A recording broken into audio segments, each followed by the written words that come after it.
প্রায় ২০ লাখ মানুষের বসবাস নারায়ণগঞ্জ সিটি কর্পোরেশন এলাকায়। প্রতিনিয়ত এই সংখ্যা বেড়েই চলছে।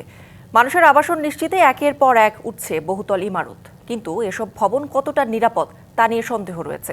সম্প্রতি ৫.৭ মাত্রার ভূমিকম্পে ফাটল ও হেলে পড়েছে ১৮টি।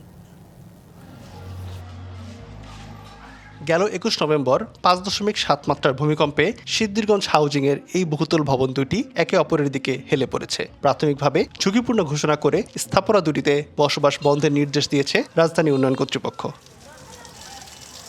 নারায়ণগঞ্জে ভূমিকম্পে ক্ষতিগ্রস্ত অন্তত ১৮টি ভবন চিহ্নিত করেছে রাজধানী উন্নয়ন কর্তৃপক্ষ ও জেলা প্রশাসন।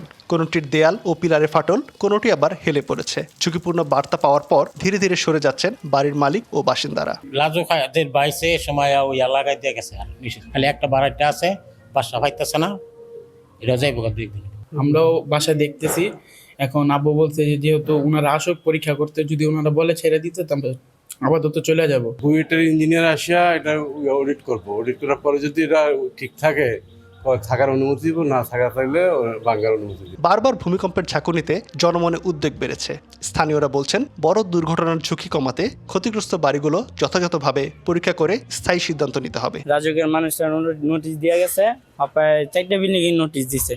কিছু কিছু বিল্ডিং এর ভিতরে মানুষ আছে, আবার কিছু কিছু বিল্ডিং এর ভিতরে মানুষ নাই, একবারে খালি। দুর্বল যে বিল্ডিংগুলো আছে এগুলোর ব্যাপারে সরকার যে পদক্ষেপ নিয়েছে এটা যদি বাস্তবায়ন হয়, আশা করি ইনশাআল্লাহ জনগণ মানে এটার ব্যাপারে স্বস্তি পাবেন।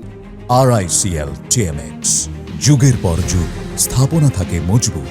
সময়ের সাথে বেড়েছে নারায়ণগঞ্জ শহরের কলেবর। বর্ধিত জনসংখ্যার আবাসনের জন্য তৈরি হচ্ছে অসংখ্য বহুতল ভবন। তবে কাঠামো শক্তিশালী করতে গুরুত্ব দিচ্ছে না অনেকে। ব্যক্তি মালিকানাধীন ভবনগুলিতে তারা স্ট্রাকচারের ক্ষেত্রে মনোযোগী কম।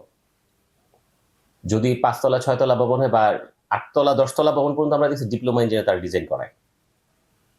আর যদি 3-4 তলা, তাহলে তো কথাই নেই, স্থানীয় কন্ট্রাক্টরে ডেকে একটা বিল্ডিং করে ফেলে। এদিকে ভূমিকম্পের ক্ষয়ক্ষতি কমাতে ক্ষতিগ্রস্ত ও অনুমোদনহীন ভবন চিহ্নিত করার পাশাপাশি গণসচেতনতা বৃদ্ধির কথা বলছে জেলা প্রশাসন। আমাদের কার্যক্রমগুলো চলছে, আমরা পাশাপাশি এটা নিয়ে আমরা ওয়ার্কিং প্ল্যান করছি, যাতে কিভাবে আমরা যে অন্যান্য যে কার্যক্রমগুলো বাছাই করেছি, ইতিমধ্যে পরিকল্পনা নিয়েছি, সেগুলো কিভাবে বাস্তবায়ন করা যায় সেটা নিয়ে আমরা কাজ করছি। প্রাণের এবং সম্পদের ক্ষতি যেন আমরা কমিয়ে রাখতে পারি সেটা নিয়ে আমরা চেষ্টা করছি। ক্ষতিগ্রস্ত ভবন খালি করার নির্দেশনা না মানলে পানি, বিদ্যুৎ ও গ্যাস সংযোগ বিচ্ছিন্ন করতে সংস্থাগুলোকে চিঠি দেবে রাজুক।